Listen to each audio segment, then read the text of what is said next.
30년 넘게 국민연금을 냈어요. 이 정도면 든든하겠죠? 그렇게 믿고 살아온 사람들이 있습니다. 월급의 일정액을 꼬박꼬박 떼이면서도 노후는 국민연금이 지켜줄 거야 라고 위안 삼으며 일해온 세월이 30년, 35년, 어떤 이는 40년 가까이 됩니다. 그런데 막상 퇴직하고 나니 그들이 손에 쥐게 된 국민연금 액수는 기대와는 너무도 달랐습니다. 안도감보다 당혹감이 먼저 밀려오는 현실, 이게 과연 우리가 기대했던 노후의 모습일까요? 국민연금공단에 따르면 현재 30년 이상 국민연금을 납부한 최고참 가입자는 약 20만 명. 이들은 국민연금 제도가 처음 도입됐던 1988년 무렵부터 줄곧 보험료를 낸 사람들이 많습니다. 하지만 이들이 실제로 수령하는 연금액은 월 평균 약 130만 원 수준입니다.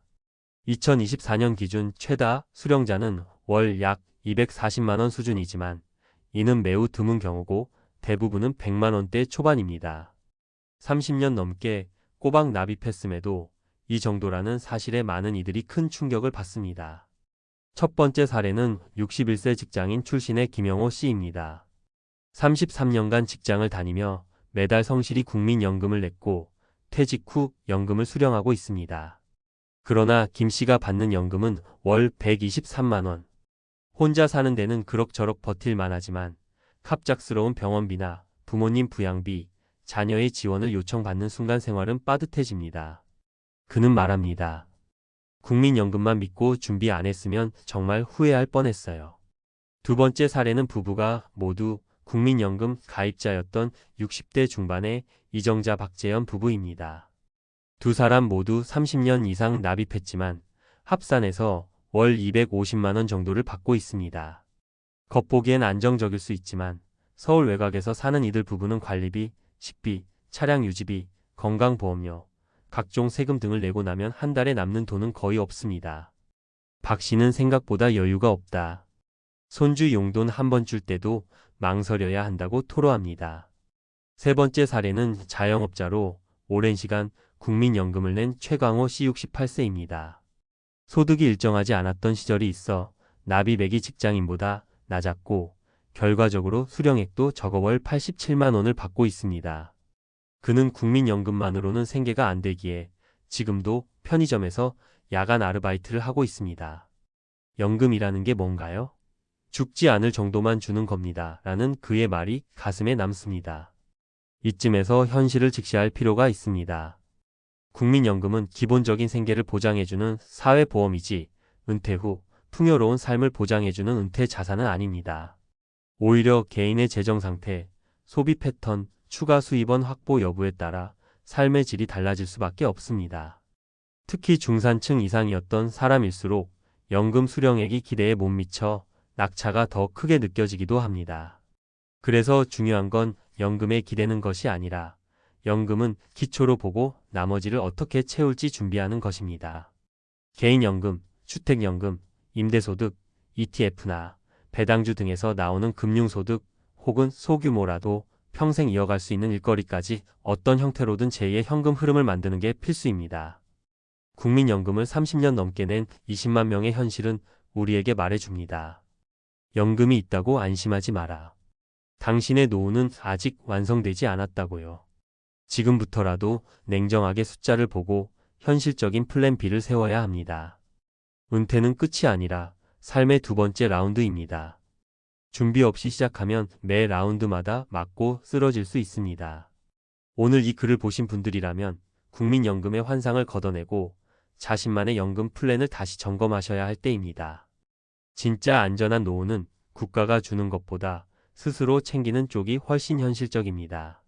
국민연금을 30년 넘게 납입한 분들의 수령액이 기대보다 낮다는 사실, 이제는 더 이상 예외적인 이야기가 아닙니다. 여기서 중요한 건 이 현실을 받아들이고 그 다음 무엇을 해야 하느냐입니다.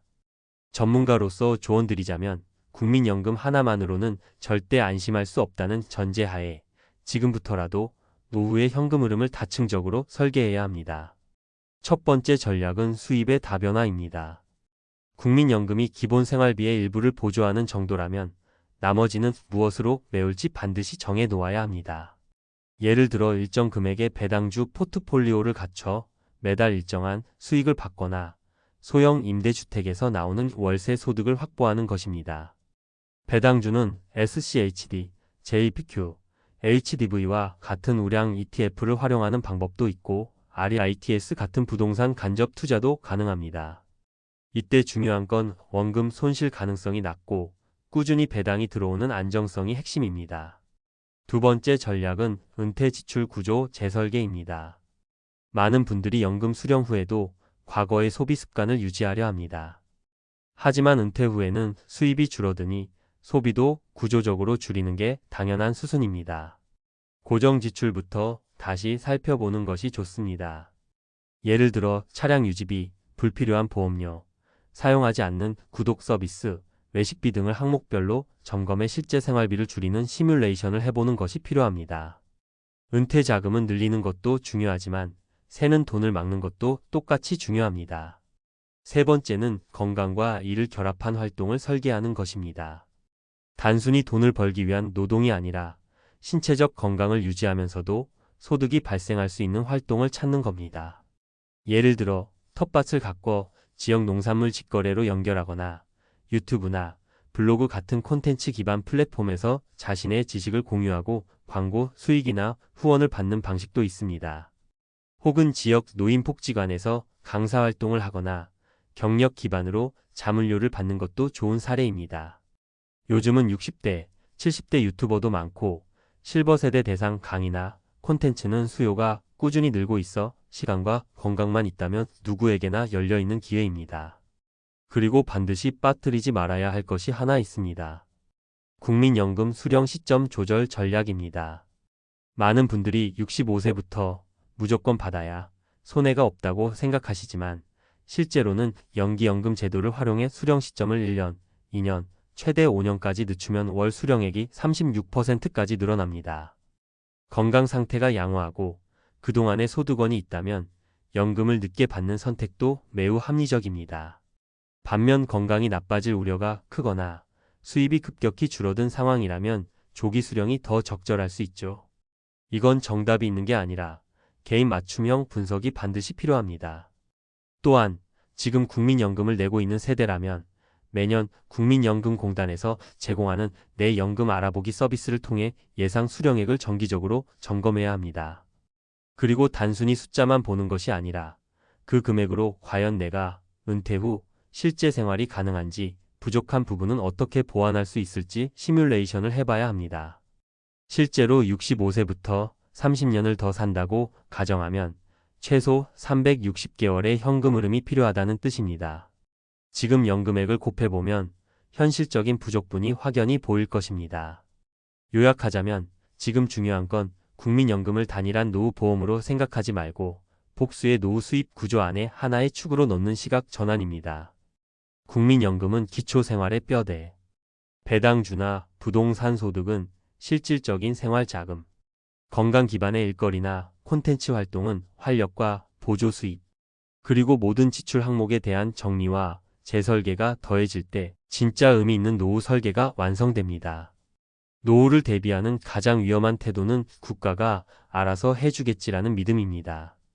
가장 확실한 방법은 스스로 매달 현금 흐름을 3줄 이상 확보하는 구조를 만드는 것입니다. 지금 준비하지 않으면 30년 납입해도 결국 이 돈으로 어떻게 살아라는 말이 나올 수밖에 없습니다. 노후는 절대 저절로 안전해지지 않습니다. 오직 준비한 사람만이 진짜 안심하고 쉴 수 있습니다.